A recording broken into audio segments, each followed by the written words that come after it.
Welcome back, all you Fabricants and Fleshbags, to the super, not funny show reviews. And today I'm reviewing episode 6 of The Peripheral. It's entitled Fuck You and Eat Shit. And it's come to you from Amazon Prime.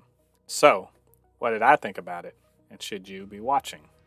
And before we get into the review, get down there, hit that like button.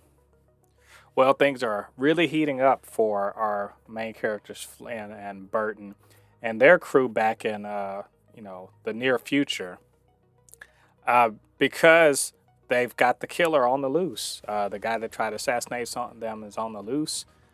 Someone snatched him, and that's what their friend Tommy, the deputy, means to find out. But finding out probably is going to lead him to a bad place, especially with his boss. Speaking of who did snatch that guy, I think we know who probably did it, and he's the big man in town.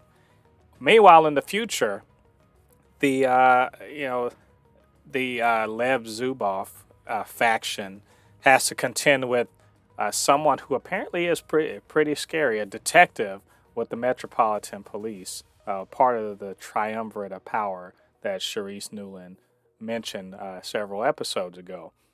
And things may not work out so well for them. And plus, there's some new peripheral bodies that are being made. And one person in particular is looking forward to it.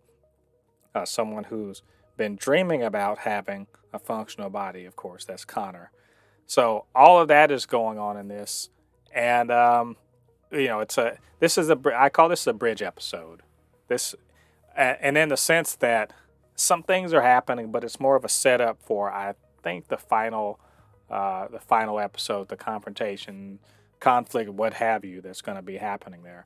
And as such, I'm going to say I didn't enjoy this as much as I've enjoyed previous episodes, just because it's doing bridging work. So in some ways, it's introducing things late in the game that aren't necessarily being paid off in a satisfying way. Even though I will say, in terms of the future stuff, this detective Lowbeer is apparently a pretty scary person. She's basically like, English school marm slash, was a Columbo detective or whatever that already knows what's going on, and apparently it's quite scary. So much so that even Lev Zubov feels threatened by her presence, and definitely the other, not members of the Klept, but just working for him, definitely know that, especially in the way that she threatens the life of Wilf. And, it's pretty clear that she's, as a high-ranking detective that's looking for big fish. You have to wonder, who put her onto this? Was this the RI, Research Institute that did this, or is this the Research Institute and Lev Zubov fighting that's kind of giving her, something to work with? Not really sure about that, but it's pretty clear that they're following the breadcrumbs just the way that the Research Institute is. And Alita has something very much to do with all of that. And I found it very interesting, especially that she wanted to see the peripherals, the people who are operating the peripherals. Speaking of which, we do see more with Connor, and he's not, he's got a purpose. We actually get to see why and how he got injured. And they give us a little more back history. That's one thing I like about this show, is they keep hinting at things that are part of the future history, and then they sort of reveal it slowly. And one of the things, which I thought was probably the case an episode ago, is that they are in, Connor and Burton and the rest of their friend group were Marines that were stationed in Texas. They call it the Texas Outback. And this is, I mean, I don't know if you're very well up on American culture, but the whole idea that Texans keep on threatening that they're going to secede, maybe, I guess apparently it happened, and we got to see how Connor got injured. And in addition to that, we also see, this is more focused on other people that aren't Flynn and Burton. So we see Tommy, kind of recovering from his terrible crash, trying to get to the bottom of it, and essentially seeing that the sheriff is dirty. No shit. I mean, it's a town that's run by this one guy. Hadn't he ever seen Roadhouse? Like that's obvious that the sheriff's on the take.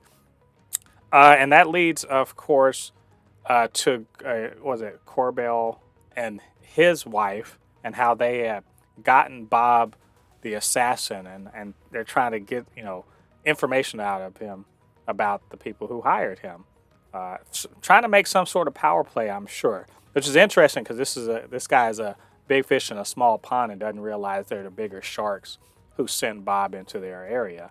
And it was kind of cool to see them, sort of, we're running things, we got you under control, etc., and then see him sort of work his way out of that situation.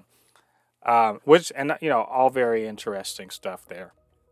I just want to see more with Bob because he's clearly going to be an instrument of the future in the future of this conflict of this season. But is he going to be able to pull off the job, or is he just going to fall to Corbell? We're not really sure yet, but I think we're seeing where it's heading. But just overall, there's interesting things happening in this episode. I like some of the characterization. I like what they're setting up, but it really is a setup episode, very much a setup episode, and as such, not quite satisfying like you want an episode of TV to be. So I think it's worth watching, but it's only because the next two episodes, leading up to the season finale, that's what they are bridging to. So anyway, those are my thoughts on this episode. What do you guys think about it? What do you think about what I had to say? Get down in the comment section. Let me know your thoughts. And, of course, you can always hit me up. supernotfunnyshow@gmail.com or at supernotfunnys1 on Twitter. Do me a favor. Get down there. Hit that like button. Subscribe. Hit the notification bell. All that good stuff helps people to see more of these videos. All right, all you Fabricans and Fleshbags, thanks for joining me. Come back next week. I'm going to be talking about Episode 7 of The Peripheral. Until then, I've been Mo De Poupée, resident fabricant and comic extraordinaire on all things pop culture. And I'll see you guys on the other side of the thread. Peace.